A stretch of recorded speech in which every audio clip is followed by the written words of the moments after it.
跟進嘅答覆編號係 LWBW127。嗰個答覆裏邊咧提供咗個附件啊，個附件就提到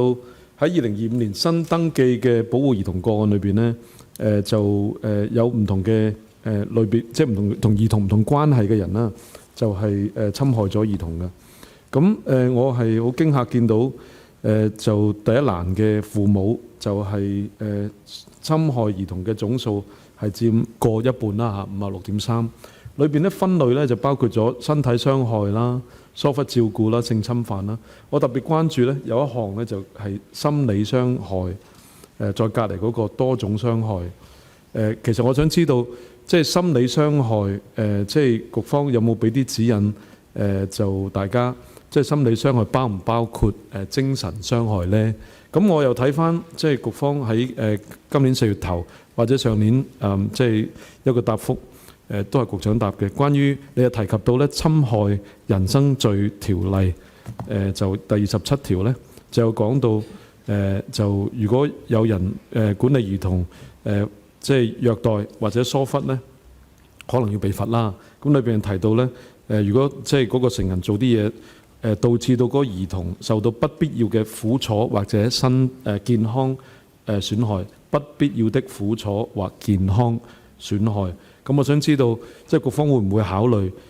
即係撥啲資源就着呢個27條裏邊提嘅健康傷害，應唔應該包埋精神傷害同埋俾個定義佢呢？多謝局長。主席啊，我唔知我係咪掌握到陳議員嘅問題嘅精要，但係我感覺就同資源就同呢條問題唔係完全不，我幫我嘗試去答一答啦嚇。第一，我同時可以解個心理傷害啦嚇。但係我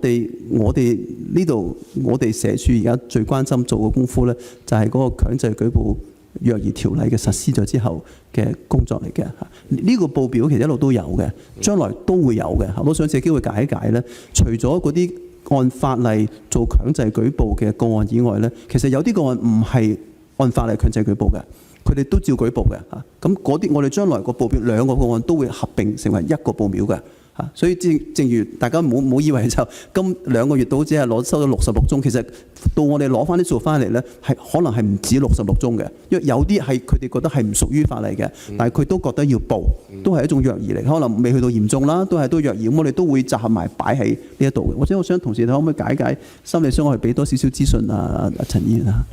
好，副處長係處長。其實咧就虐待兒童有好多唔同嘅種類。其實大家喺即係我哋個答覆嗰度咧都睇到，除咗係身體虐待之外咧，係有疏忽照顧啦、心理傷害咧，其實同精神虐待咧都係近似嘅。咁一般嚟講咧，如果我哋處理一啲懷疑虐兒個案嘅時候咧，其實我哋都會用一個跨專業嘅模式。我哋係會連同相關嘅人士，譬如話兒科醫生啦、佢嘅老師啦，或者係佢負責開個案嘅社工啦，一齊咧係開一個跨專業嘅個案會議。大家咧就住個案咧嚟到分析，究竟呢一宗個案係咪屬於虐待兒童嘅？亦都係睇返個類別係點。剛才議員提到就話喺呢一個心理傷害呢一個類別入邊呢，其實真係比較多呢係父母啊。咁其實大家可以想像得到，因為父母呢其實係同個子女呢係最密切嗰位嚟嘅，因為每一日佢都會見到佢呢，可能喺教導嘅方面呢，佢未能夠掌握到嗰個技巧，又或者本身父母都有一定嘅問題，咁所以好多時就係除咗係心理虐待之外呢，亦都會夾雜住一啲身體傷害或者虐待都會有。所以我哋呢，其實從多方面去做功夫啦，譬如話除咗頭先阿局長所講我哋會成立社區親子中心之外呢，其實我哋喺舊年已經設立咗6隊嘅保護兒童支援服務隊，去幫助呢一啲嘅兒童同埋佢哋嘅家長嘅。